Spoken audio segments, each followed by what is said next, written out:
Bu Mimin. Sing dalu Mas Petro, Mas Gareng, Mas Gagah. Wis dalu. Nek nderekke Mas Petro aku kabeh wis kulino. Nderekke Mas Bagong ya wis tau.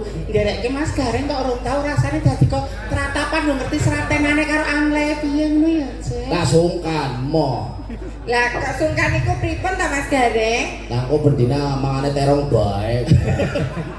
Jadi seratenane pripun ning rangkani ngoten lho. Pendekatan secara persuasif karo dalam siji ini kan beda. Oh piye to? Men ora ana bentik lan sak pituten lho Bri. Oh nek karo Mas Bayu kan ngene.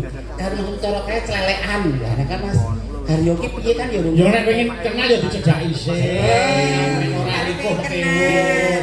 Ya sekarang memang eranya itu keterbukaan ya pancen nek wedok disi ya ora apa-apa ning nyong sewu adat ketimuran sing kula mungkin enggak ada. Lah pripun?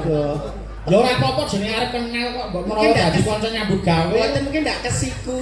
Wah, Ora apa-apa. Biasane nek kenalan karo Mas Haryo. Nggih. Kuwi njaluk dicium. Oh, mboten kudu, mboten Itu kae.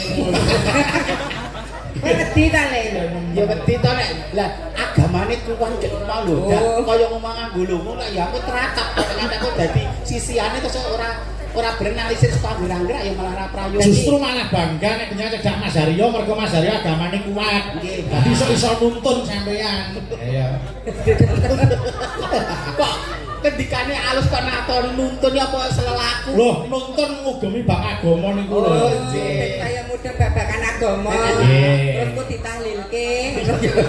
iki